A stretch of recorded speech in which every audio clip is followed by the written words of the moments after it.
जय Jinendra.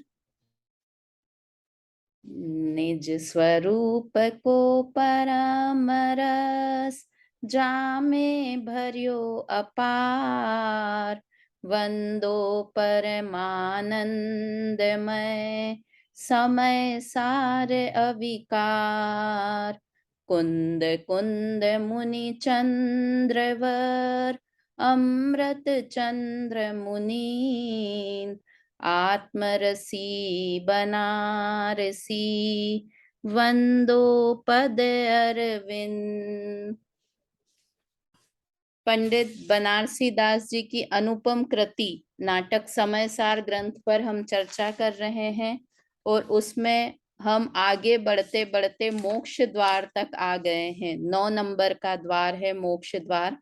Class regular रहने से एक फर्क पड़ा कि अब लगता है कि थोड़ा कोर्स खत्म हो रहा है। हफ्ते में एक बार लो तो बहुत समय लगता है कोई भी ग्रंथ को पूरा होने में। तो अच्छा है कि हम लोगों ने रेगुलर क्लास शुरू करी। 9 नंबर का द्वार है मोक्ष द्वार।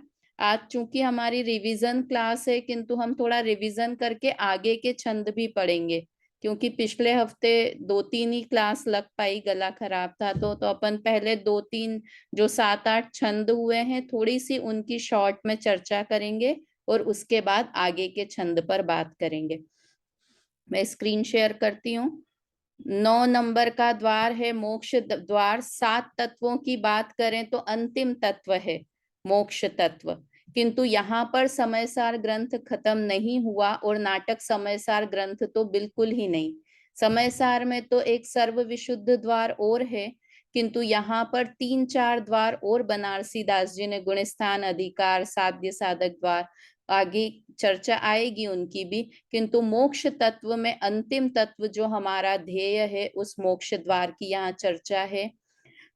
यहाँ पर जैसे अन्य अधिकारों में, अन्य द्वारों में था कि मोक्ष के भी भेद प्रभेद नहीं बताते हुए मोक्ष कैसे जा सकते हैं, मोक्ष जीव का स्वभाव है या नहीं, मोक्ष मुझे प्रकट करना है या नहीं, उन बातों पर ही यहाँ पर कुंद कुंदाचार्य देव ने चर्चा की, अमृत चंद्राचार्य देव ने चर्चा की और यहाँ पर बनारसी दास जी भी उसी बात को बता रहे हैं। टोटल इस मोक्ष द्वार में 53 छंद हैं और हमारे 7-8 छंद हो गए। बहुत बड़ा द्वार नहीं है, छोटे छोटे छंद हैं। तो 53 छंद टोटल हैं इसमें। पहला प्रतिज्ञा वाक्य था, जिसमें पहला छंद जिसमें बनारसी दास जी ने प्रतिज्ञा की कि मैं अब मोक्ष द्वार को कहूंगा, जो कि सुख का निदान है। आगे दूसरे छंद मंगलाचरण का छंद था। इसमें जैसे अन्य द्वार का मंगलाचरण किया उसी तरह से यहाँ भी सम्यक ज्ञान को स्मरण किया, क्योंकि बनारसी दास जी को अति प्रिय है सम्यक ज्ञान। क्यों है अति प्रिय? क्योंकि अगर ज्ञान सम्यक हो गया तो समझो हमारी गाड़ी ट्रैक पर आ गई और हम निश्चित मोक्ष जाने के अधिकारी हो गए। तो यहाँ पर भी उन्होंने यहाँ भेद विज्ञान से शुरू किया, भेद विज्ञान होके सम्यक ज्ञान होकर और अंत में केवल ज्ञान तक हो जाए। उस केवल ज्ञान सहित जो भगवान हैं, ऐसे विश्वनाथ, त्रिलोकीनाथ हैं, उन्हें नमस्कार यहाँ पर बनारसी दास जी ने किया। मतलब त्रिलोकीनाथ को भी नमस्कार किस लिए किया? उनके केवल ज्ञान, भेद विज्ञान, केवल ज्ञान और सम्यक ज्ञान को देखते हुए उन्हें नमस्कार किया। तो इस तरह से दूसरे नंबर का छंद था। तीसरे नंबर के छंद में यहाँ पर बताया, एक मिनट, तीसरे नंबर का सम्यक ज्ञान से ही आत्मा की सिद्धि होती है। यहाँ से मूल ये द्वार शुरू हो गया, जहां पर सम्यक ज्ञान के यहाँ काफी सारे छंद इस मोक्ष द्वार में सम्यक ज्ञान से रिलेटेड बताए। और यहाँ सम्यक ज्ञान बताने के भी पहले भेद विज्ञान की चर्चा की, जिसे कि समयसार ग्रंथ में प्रज्ञा छेनी कहा है ना। वही प्रज्ञा छेनी की बात यहाँ पर है। प्रज्ञा छेनी या बुद्धि को छेनी करना, ऐसी बुद्धि छेनी, या दूसरी लिखी है ना, ऐसी बुद्धि छेनी घट माही डार दीनी तीनी। तो कोई भी मुझे अगर सम्यक ज्ञान प्राप्त करना है तो मुझे क्या साधन चाहिए उसके लिए, कि कहीं भटकने की जरूरत नहीं है, ज्ञान ही चाहिए जो कि तुझे मोक्ष प्रदान कर सकता है। और ज्ञान, कौन सा ज्ञान चाहिए? देखो कितनी आश्चर्य की बात है कि मिथ्या ज्ञान ही आगे चलकर सम्यक ज्ञान हो जाता है। मिथ्या ज्ञान में ही शुरुआत होती है, या कहें मति श्रुत ज्ञान में ही शुरुआत होती है, और वो ही मति श्रुत ज्ञान इतना ताकतवर ज्ञान हमारे पास है कि वो हमें केवल ज्ञान दिला सकता है। तो उस ज्ञान के महात्म को यहाँ पर बताया बनारसी दास जी ने, कि उस ज्ञान को अंदर में डाला और अंदर में फिर द्रव्य कर्म, भाव कर्म, नौ कर्म से रहित स्वयं को देखा, और अंदर जाकर और देखा तो दो धारा दिखाई दी, एक कर्म धारा और एक ज्ञान धारा। तो उसको भिन्न जानते हुए कि एक तो कर्म धारा है वो मैं नहीं हूं, और ज्ञान धारा ही मैं हूं, ऐसा निर्णय कर कर उस सुधा सिंधु में मग्न हो गया सम्यक ज्ञानी जीव। इस तरह से ये तीसरे नंबर की, और ये एक लास्ट लाइन बहुत अच्छी थी, एति सब क्रिया एक समय बीच कीनी है, कि वो सम्यक दर्शन हुआ तो कितना समय लगा सम्यक दर्शन होने में, कि एक क्षण, क्षण भर निज रस को पी चेतन मिथ्या मल को धो देता है। अनादि का मिथ्यात्व चल रहा है, किंतु कितना समय लगेगा, कि एक समय लगेगा। और वास्तव में देखो, एक उनका भी भजन आता है सुमत प्रकाश जी भाई साहब का, दो घड़ी निज नाथ के नजदीक तो आओ, प्रभु की प्रभुता देख लो, बाहर ना भरमाओ, बस दो घड़ी, बस दो घड़ी।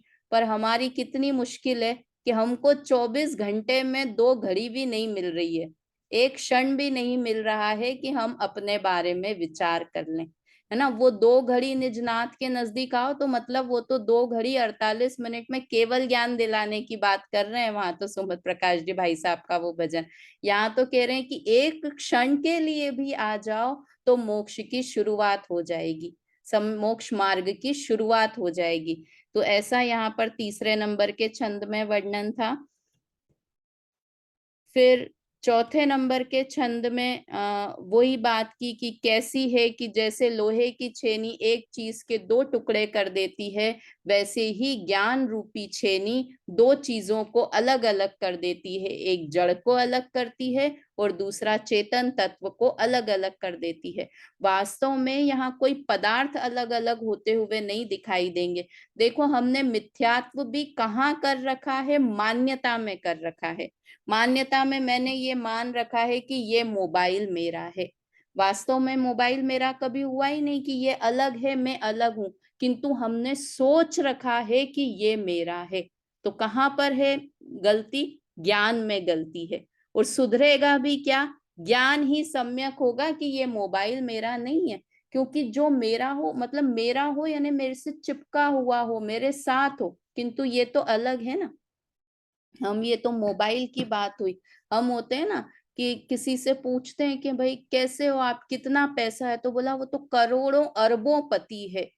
तो करोड़ों रुपए उसके पास होते हैं उस समय, कि नहीं? उसके पास एक छोटा सा पेपर होता है खाली, उसमें होता है कि ये इसकी जमीन है और इस जमीन की कीमत करोड़ रुपए है। और उस वो जमीन भी कहाँ है, कि मैं बैठी जयपुर में हूं और वो जमीन मेरी बॉम्बे में है, किंतु वो वहां से अटैचमेंट यहाँ चलता है। किसका दम रहता है कि वो एक छोटे से टुकड़े का, पेपर का छोटा सा टुकड़ा, कि मैं करोड़ों पति हूं। तो वो कहाँ पर है ये मान्यता, मिथ्या मान्यता, कि ये परद्रव्य मेरा है, ये सब ज्ञान में ही है। तो उस ज्ञान को ही सम्यक करना है कि ये मेरा नहीं है। ज्ञान में किसी चीज को गलत मान रखा है, जो अपना नहीं है उसे अपना मान रखा है, और उस ज्ञान को ही सम्यक करना है कि ये कुछ भी मेरा नहीं है ना। और यहाँ पर लिखा कि बुद्धि को सूक्ष्म करके, बस बुद्धि तो है किंतु बुद्धि का पूरा समर्पण नहीं है। देखो, कई बार ऐसा प्रश्न आता है कि विचार आता है कि हम इतने ग्रंथों का अध्ययन क्यों करें, जब इसको तिर्यंच गति के जीव को भी सम्यक दर्शन हो जाता है, जिसे कि एक भी ग्रंथ नहीं पढ़ा, तो फिर हम भी ग्रंथ नहीं पढ़ें और हमें सम्यक दर्शन की प्राप्ति हो जाएगी पूर्णिमा आंटी। क्या हम तो, वो तो तिर्यंच को भी नहीं है, कोई ग्रंथ नहीं पढ़ा, बाल बोध पाठमाला भाग 1 भी नहीं पढ़ा था महावीर भगवान के जीव ने, किंतु फिर भी सम्यक दर्शन की प्राप्ति हो गई। और अभी हम तो ग्रंथ पढ़ने से तो बस सम्यक दर्शन होता नहीं परीक्षाएं है। दे दी है 10 ग्रंथों की तो, और उसके बाद पहले भी तो सम्यक पढ़ा होगा दर्शन ना का अभी। ठिकाना नहीं है। तो दिक्कत कहाँ हो रही है कि ज्ञान का समर्पण नहीं है, बुद्धि को सूक्ष्म नहीं किया है।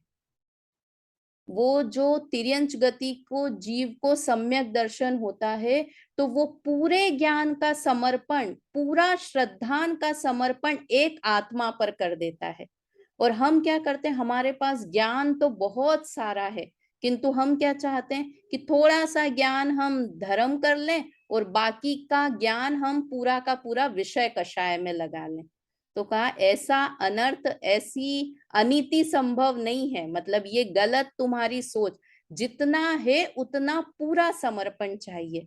मतलब ऐसा नहीं है कि अगर सम्यक दृष्टि को सम्यक ज्ञान हुआ तो वो बाकी सारी चीजें भूल जाएगा, उसे ये नहीं याद रहेगा कि भारत की राजधानी दिल्ली है या बंबई है।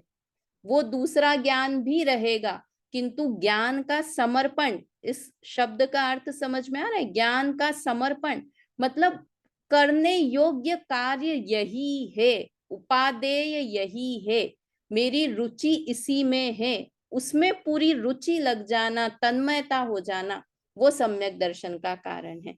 तो वो ही मतलब सुबुद्धि जिसे कह रहे हैं, प्रज्ञा छेनी जिसे कह रहे हैं, वो यही है कि जो तुम्हारे पास ज्ञान है, इसमें भी देखो मनुष्य में भी ऐसी लिमिटेशन नहीं है। कोई मनुष्य ऐसा होता है, हम में से ही कितने लोग ऐसे हैं जिन्हें एक बार पढ़ो और याद हो जाता है, और कोई हम में से कई इतने हैं कि 5-5 बार पढ़ लें तो भी याद नहीं होता है।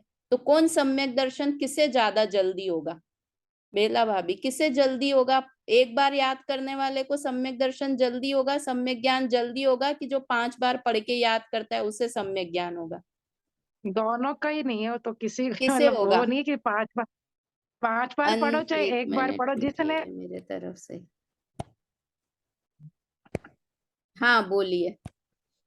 भाभी चाहे एक बार पढ़ो चाहे 5 बार पढ़ो, पढ़ने से तो सम्यक दर्शन होने वाला नहीं है। जिसने उसको आचरण में उतारा उसी को सम्यक दर्शन होगा। हाँ, आचरण में उतारने से भी ज्यादा जिसने उसका श्रद्धान किया प्रदान है की। ना? हाँ, श्रद्धान पहले सम्यक सम्यक दर्शन, दर्शन ज्ञान चारित्र मतलब हाँ, वो तीनों चीज हो गई। मतलब उससे किसी को कितना ज्ञान का क्षयोपशम है इस बात से बिल्कुल फर्क नहीं पड़ता है। सम्यक दर्शन होने के लिए कोई शर्त नहीं है कि आपको इतना ज्ञान हो, इतना ज्ञान हो, है ना? बस आप संगी पंचेंद्रिय हो तो आप सम्यक दर्शन के पात्र हो। हम हमेशा सम्यक ज्ञान और क्षयोपशम ज्ञान में कंफ्यूजन रहता है हमें, कि अगर मुझे क्षयोपशम और हो गया और ग्रंथ पढ़ लिए, मुझे तो अभी समय सार की गाथाएं भी याद नहीं है, और तो और हम तो यहाँ तक सोचने लगते हैं कि अरे मुझे तो हिंदी में गाथाएं याद है, अगर मुझे प्राकृत में गाथाएं याद हो जाएगी तो मुझे सम्यक दर्शन हो जाएगा। ऐसा है? अरे कुछ नहीं लिखा है, क्योंकि तिर्यंच की तो कोई भाषा ही नहीं है। वो क्या प्राकृत कुंद कुंद आचार्य देव की प्राकृत की गाथाएं पढ़ेगा या अमृत चंद्र आचार्य देव की संस्कृत की? उसे तो पढ़ना ही नहीं आता है, भाषा ही नहीं है।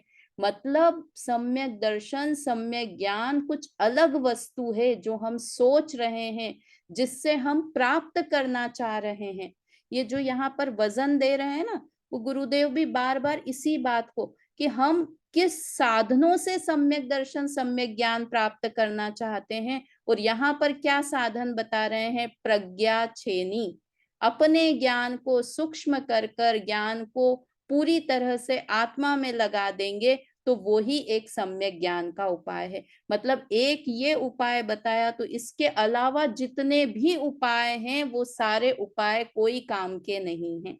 सारे उपाय मतलब सारे उपाय, वो तीर्थ यात्रा हुआ, भक्ति हुई, विधान हुआ, दान हुआ, उपवास करना हुआ, स्वाध्याय, वो सारी चीजें एक तरफ है, और एक प्रज्ञा छेनी अलग, एक है ना, बुद्धि को सूक्ष्म करना, ज्ञान को पूरा आत्मा में लगाना, वो बात। जितने भी लोगों को सम्यक ज्ञान हुआ है वो सिर्फ एक प्रज्ञा छेनी का इस्तेमाल करके ही हुआ है, और बाकी ये सारे काम कर लिए और इस किसी को भी इस कारण से सम्यक ज्ञान की प्राप्ति नहीं हुई है। तो हमें अपने ज्ञान को पूरी तरह से इस सम्यक दर्शन, सम्यक ज्ञान को प्राप्त करने में लगाना है। तो जैसे लोहे की छेनी वस्तु के दो हिस्से कर देती है, वैसे ही भेद विज्ञान चेतन और अचेतन का पृथक्करण कर देता है, अलग अलग कर देता है। ऐसा बोलने में आता है, वास्तव में ज्ञान में ऐसा जानने लगता है कि अचेतन अलग है और चेतन द्रव्य अलग है। फिर उसके बाद सुबुद्धि का विलास, मतलब यहाँ पर सम्यक ज्ञान की क्वालिटी बताई, सम्यक ज्ञान होने के क्या क्या फायदे हैं वो 5वें छंद में बताया था। इसमें बहुत सारी बातें आई थी कि जिसे सम्यक ज्ञान हो जाता है वह धर्म के फल को धारण करता है, कर्म को हर लेता है, उसके मन वचन काय तीनों स्थिर हो जाते हैं। और यहाँ आगे के छंदों में तो कितना सदगुरु के वाणी को ग्रहण करने लगता है, जगत का हितकारी बनकर रहती है, त्रिलोकीनाथ की भक्ति में अनुराग करती है। कौन? वो बुद्धि जिसे सम्यक ज्ञान हो गया है, वो बुद्धि ये सारे कार्य करने लगती है। मतलब ये सारे कार्य, भक्ति से अनुराग होना, स्वाध्याय सुनना, गुरु की वाणी सुनना, दया करना, ये सब कार्य सहज रूप से होने लगते हैं जब एक बार सम्यक ज्ञान हो जाता है ना। फिर सम्यक ज्ञानी का महत्व, यह हमने पिछली 2 क्लासों में पढ़ा था कि पहले तो यहाँ सम्यक ज्ञानी को राजा की तरह बताया था और राजा से उसका पूरा का पूरा कंपैरिजन किया था कि इतना महान पुरुष सम्यक ज्ञानी जीव होता है। ऐसा 6ठे नंबर और 7वें नंबर में तो सम्यक ज्ञानी जीव की कंपैरिजन चक्रवर्ती से, और बहुत अच्छे तरीके से कि चक्रवर्ती की 9 निधियां होती है, सम्यक ज्ञानी की कौन सी 9 निधियां हैं, है ना, 14 रत्न कौन कौन से हैं, ये सारी चीजें हमने इस 7वें नंबर के छंद में पढ़ा था। और 8वें में उनकी 9 भक्ति के नाम दिए थे, तो 8 तक की चर्चा हमारी यहाँ पर हो गई थी। 9 नंबर के छंद से चर्चा हमें प्रारंभ करनी है, मतलब हमने 9 नंबर का छंद भी आधा पढ़ लिया था, तो आधा और आगे पढ़कर इस चर्चा को आगे बढ़ाते हैं, है ना। ज्ञानी जीवों का मंतव्य। को अनुभवी जीव कहे मेरे अनुभव में लक्षण विभेद भिन्न कर्म को जाल है, जाने आपा आपू को जू आपू करे आपू विषय, उत्पत्ति नाश ध्रुव धारा असराल है, सारे विकल्प मुसो न्यारे सर्वथा में निश्चय भाव यह व्यवहार सर्वथा भाव है। मैं तो शुद्ध चेतन अनंत चिन्ह मुद्राधारी, प्रभुता हमारी एक रूपति भूपाल है। है ना। यहाँ शुरू की 5 लाइन में व्यवहार से क्या लगता है हमें, असतभूत व्यवहार नय से, है ना, असतभूत नहीं सतभूत, अनुपचरित सद्भूत व्यवहार नय से हम कैसा मानते हैं उसकी चर्चा है। तो पहली बात तो थोड़े व्यवहार नय के भेद प्रभेद पता है, आप लोगों को पता ही होंगे। सद्भूत नय और असद्भूत 2 तरह का है ना व्यवहार नय, 2 तरह का, एक सद्भूत व्यवहार नय, एक असद्भूत व्यवहार नय। फिर सद्भूत व्यवहार नय भी 2 तरह का, उपचरित सद्भूत व्यवहार नय और अनुपचरित सद्भूत व्यवहार नय। और असद्भूत व्यवहार नय भी 2 तरह का, उपचरित असद्भूत व्यवहार नय और उपचरित असद्भूत व्यवहार नय। इस तरह से तो यहाँ पर जो बात है, जो अंतिम तरह का व्यवहार नय है, वो कौन सा व्यवहार नय है? अनुपचरित सतभूत व्यवहार नय। इसके बाद निश्चय नय का विषय आने लगता है ना। तो ये जो बताया अनुपचरित सद्भूत व्यवहार नय, इसका विषय क्या होता है कि जो शुद्ध गुण भेद हैं उससे भी मैं भिन्न हूं, शुद्ध पर्याय से भी मैं भिन्न हूं। वास्तव में व्यवहार नय का विषय क्या होता है मम्मी? व्यवहार नय का क्या विषय होता है कि जो एक वस्तु को 2 कर दे, या 2 वस्तु को 1 माने, या एक वस्तु को 2 माने। क्या कहा? जो व्यवहार नय के विषय होते हैं वो दो तरह से, जो दो वस्तु को एक माने वो भी व्यवहार नय है। जैसे कि पंचेंद्रिय जीव, तो जीव अलग है और इंद्रियां शरीर की होती है, किंतु जब हम पंचेंद्रिय जीव बोलते हैं तो इसका मतलब दो चीजों को, जीव को पांच इंद्रियां होती है। तो ये कौन से व्यवहार नय का विषय हुआ? कि ये असद्भूत व्यवहार नय का विषय हुआ। क्यों? क्योंकि दो चीजों को एक करके कह रहे हैं। ठीक है। और सद्भूत व्यवहार नय क्या करता है? एक चीज है किंतु उसके भेद करके, टुकड़े करके बात कर रहा है। जैसे कि हम शक्कर की बात करें कि शक्कर कैसी है, कि उसमें सफेदी है, मीठापन है, स्क्वायर शेप की है ना, चमक होती है। तो ये सब वस्तु तो एक अखंड चीनी है, किंतु उसमें हम भेद कर कर उसकी बात कर रहे हैं। तो यहाँ पर जो ये ज्ञानी जीव बता रहे हैं, वो ऐसा अनुभव करने लगते हैं कि ये गुण भेद भी मुझ में नहीं है। जब सम्यक दर्शन होता है तो द्वैत भाव खत्म हो जाता है, दो पना खत्म हो जाता है। और जहां पर भी दो पने की बात होगी वहां पर विकल्प होता है, और आत्मानुभूति में विकल्प को कोई स्थान नहीं है। क्या कहा? जब सम्यक दर्शन होता है तो उसमें विकल्प मात्र का त्याग होता है ना। अभी हम दूसरे विकल्प करते हैं, मतलब विकल्प मात्र का त्याग को इतना इंपॉर्टेंस क्यों देते हैं? कि अभी हमें विकल्प रहते हैं कि ये मेरा, ऐसा मेरा, मैं ये घर का काम करूं, ये काम करूं, ये विकल्प हैं। अब हम वहां के विकल्प से हटकर आत्मा के विकल्पों में लग जाएं, तो भगवान कहते हैं कि नहीं, विकल्प मात्र नहीं चाहिए। अनुभूति करना है तो विकल्प मात्र का त्याग होता है, तो अनुभूति होती है। तो यहाँ पर जो पहली लाइन में लिखा कि कोई अनुभवी जीव कहता है कि मैं अपने अनुभव से क्या जानता हूं, अपन ने बात की थी कि अनुभव से यानी सबसे ज्यादा सर्टिफाइड बात हो गई कि वो अपने अनुभव से ये बात बता रहे हैं। अनुभवी जीव मतलब सम्यक दृष्टि जीव कह रहे हैं कि मैंने सम्यक दर्शन कैसे प्राप्त किया, और मैं सम्यक मोक्ष जाने अपनी मोक्ष जाने का विकल्प भी नहीं करें। मोक्ष जाने का भी विकल्प नहीं करना है।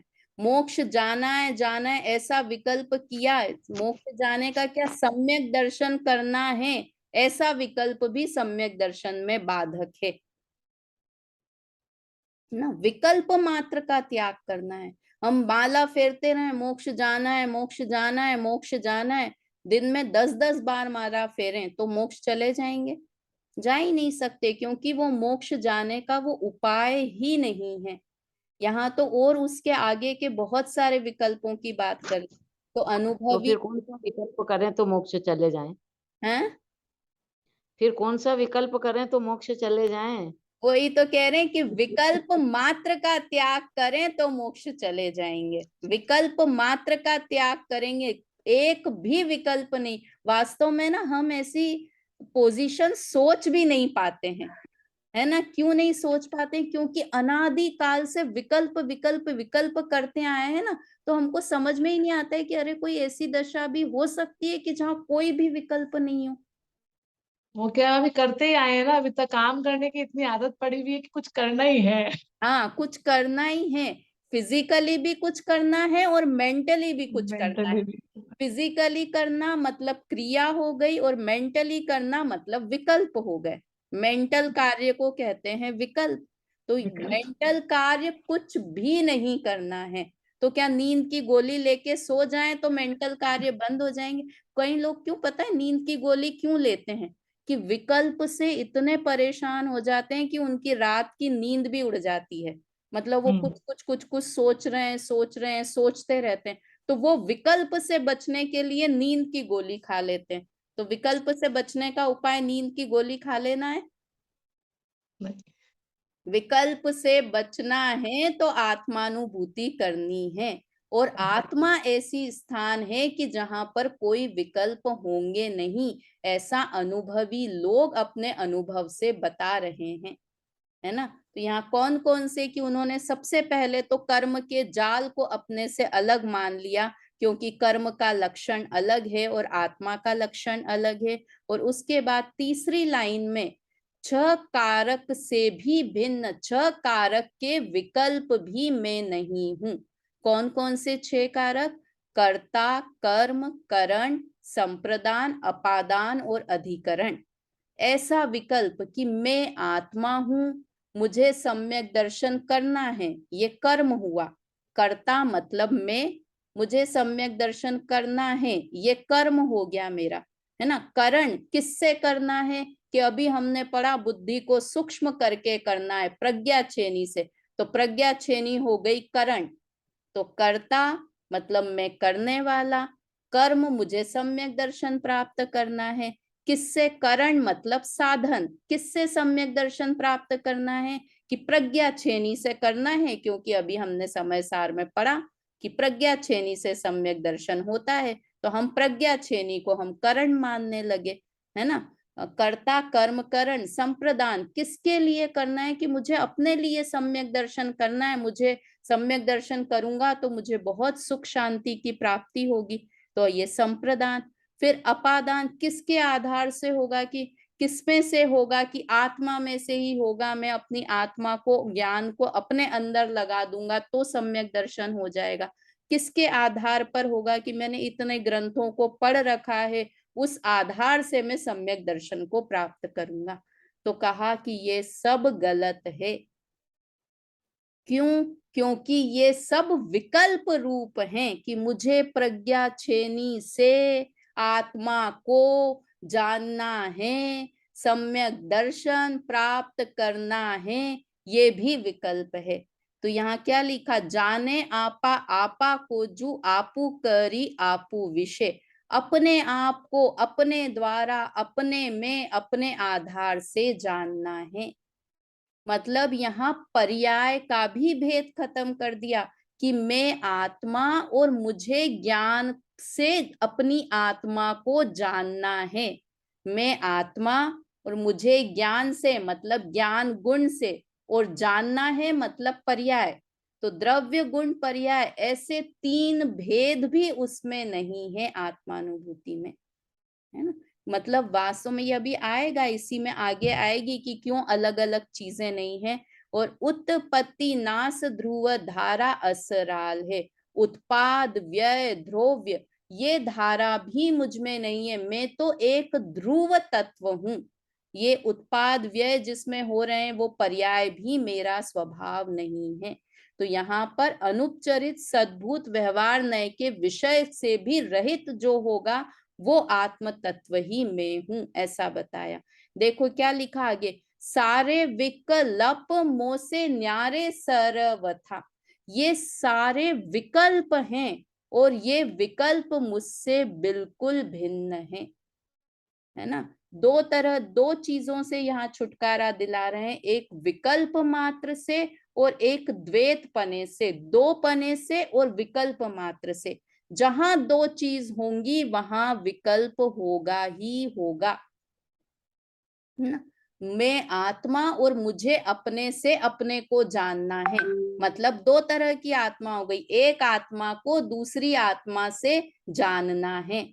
तो यहाँ आगे आता है, आगे के सर्व विशुद्ध, ऐसे कोई दो आत्माएं नहीं है। अभी सब चल रहा है ना अपने शांति जी भाई साहब की क्लास में, अभी पूर्णिमा आंटी, यही विषय खत्म हुआ। कलई किसकी कलई, तो दो कलई हो गई क्या?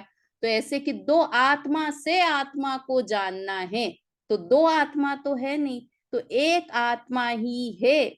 वो ही आत्मा अपने द्वारा अपने को जानती है। तो ये लिखा, सारे विकल्प मोसो न्यारे सर्वथा। ये सारे विकल्प मुझसे भिन्न हैं। और सर्वथा शब्द डाला ना, तो इतने भिन्न हैं जैसे मोबाइल और मैं दो अलग अलग है ना, वैसे ये विकल्प भी इतने ही भिन्न पदार्थ हैं मुझसे। जब ऐसा मानेंगे तब आत्मानुभूति तक पहुंचेंगे, है ना। मेरो निश्चय स्वभाव, ये एक अलग लाइन है। सर्वथा मेरो निश्चय स्वभाव यह व्यवहार चाल है, कि जो ये विकल्प हैं, द्वैतपना है, ये सब व्यवहार की चाल है और मैं निश्चय से एक भिन्न तत्व हूं। तो मैं कैसा हूं? कि मैं तो शुद्ध चेतन अनंत चिन्ह मुद्राधारी, मैं तो एक शुद्ध चैतन्य तत्व हूँ। और मेरी मुद्रा, मुद्रा किसको कहते हैं पता है? स्टैम्प को, मोहर को मुद्रा कहते हैं। मुद्रा यानी अपन कई बार होती ना कि आपके देश की मुद्रा क्या है, रुपया है, वो हमारे देश की मुद्रा है ना, डॉलर है वो यूएसए की है मुद्रा, वो नहीं। मुद्रा यानी यहाँ कह रहे हैं स्टैम्प, किसी चीज पे ठप्पा लगा देते हैं ना, उसको मुद्रा कहते हैं। जैसे अगर कोई पेपर हो, जनरल कोई भी बात लिखी हुई हो कि कल से घर के बाहर कोई कचरा नहीं फेंकेगा, तो वो एक पेपर है, जनरल पेपर है ना, उसका कोई कीमत नहीं है।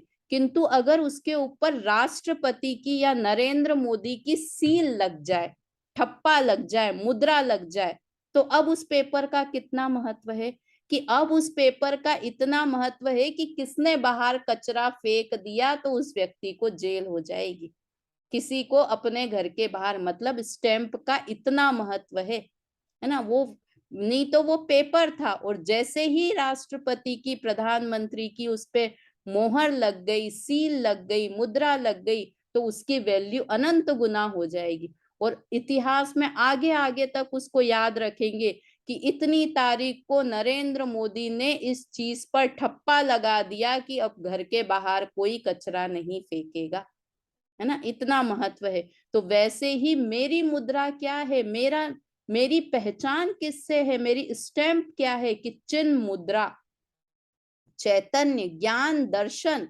उसे चैतन्य कहते हैं। आगे उसी का छंद है, तो वो ज्ञान दर्शन है, वो मेरी पहचान है, मेरी मुद्रा है। प्रभुता हमारी एक रूप तीहूं काल है, और मेरा वैभव, मेरी संपन्नता तीनों काल एक सी रहती है, कभी मेरे संपन्नता में कमी नहीं आती है, ऐसा मैं जीव तत्व हूँ। तो शुरू की 5 लाइन में बताया कि मैं किस किस से भिन्न हूँ, मतलब मैं गुण भेद से भी भिन्न हूँ, और बाद की 3 लाइन में बताया कि मैं निश्चय से मेरा स्वरूप क्या है। इस तरह से ये बहुत इंपॉर्टेंट 9 नंबर का छंद है। अपन ने तो बहुत शॉर्ट में बात की, दादा ने, गुरुदेव ने इस पे, और कुंद अमृत चंद्र आचार्य ने इस पे पेज पर पेज भरे हैं। ये 9 नंबर के छंद पर बहुत डिटेल में लिखा है, क्योंकि ये बहुत इंपॉर्टेंट छंद है। फिर भी हमने इस पे थोड़ी बात की। पढ़िए इसका अर्थ, पूर्णिमा आंटी पढ़िए।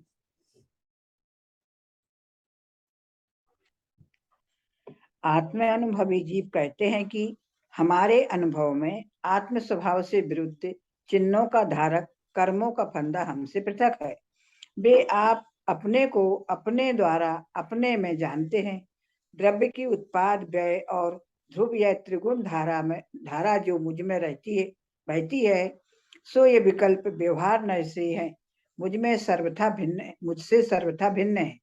मैं तो निश्चय नय का विषयभूत शुद्ध और अनंत चैतन्य मूर्ति का धारक हूँ। मेरा यह सामर्थ्य सदा एक सा रहता है, कभी घटता बढ़ता नहीं है। हाँ, तो ये चैतन्य मेरी मुद्रा क्यों है? क्योंकि ये मेरा एक ऐसा स्वभाव है जो कभी भी कम और ज्यादा नहीं होता है। अपन राग को अपना स्वभाव क्यों नहीं मान सकते? क्योंकि राग तो ऐसा है, घटती क्षण में, बढ़ती क्षण में, कभी घटता है, कभी बढ़ता है। शुभ अशुभ वृत्ति, एकांत दुख, अत्यंत मलिन संयोग, उसी में आगे आता है ना कि शुभ कैसी है, शुभाशुभ क्रियाएं घटती क्षण में, बढ़ती क्षण में। तो राग द्वेष के परिणाम तो कैसे हैं, कभी घटते हैं, कभी बढ़ते हैं। उसी तरह क्षयोपशम ज्ञान भी कभी घटता है और कभी बढ़ता है। किंतु जो यहाँ पर चैतन्य मूर्ति की बात कर रहे हैं, वो ज्ञान सामान्य की जानने रूप जो मेरा स्वभाव है, वो कभी भी कम नहीं होता और घटता भी नहीं है, बढ़ता भी नहीं है, सदा एक सा ही रहता है ना। तो अब आपको एक प्रश्न आना चाहिए, इसमें से नहीं आया तो आना चाहिए, क्या? कि मेरा ज्ञान कम होता तो है, जब मैं पेड़ बन जाऊंगा, एकेंद्रिय बन जाऊंगा, तो मेरा ज्ञान तो कम हो गया। जब मैं पंचेंद्रिय हो गया तो मेरा ज्ञान अधिक हो गया। और यहाँ तो ऐसा कह रहे हैं कि सदा एक सा रहता है, घटता बढ़ता नहीं है। क्या इसका क्या उत्तर है, कौन बता सकता है? कि जब मैं 2 क्षुप्तम बन जाऊंगा। हाँ बोलिए। क्षुप्तम ज्ञान की बात है, वो तो ज्ञान ही है, मतलब वो एकेंद्री को भी क्षयोपम ज्ञान कम है, ऐसा। अच्छा। निगोद में हाँ, अक्षर के क्षुप्तम में अनंतवे भाग ज्ञान रह गया, अक्षर के अनंतवे भाग ज्ञान रह गया, और मैं पंचेंद्रियों को ज्ञान तो है। है। हाँ, जो वो अक्षर का अनंतवा भाग वो छोड़ दो, उसके बाद जो ज्ञान शब्द आया ना, वो ज्ञान मतलब जानने रूप परिणाम, वो जानना, वो मेरा स्वभाव है। जानना, जानना, जानना, वो मेरा स्वभाव है। और वो कभी भी कम ज्यादा नहीं होता। वो तो समझो बादल आड़े आ गया है, ज्ञानावर्णी का बादल आड़े आ गया है, इसलिए उसका उस समय इतना ही क्षयोपम हमें दिखाई दे रहा है।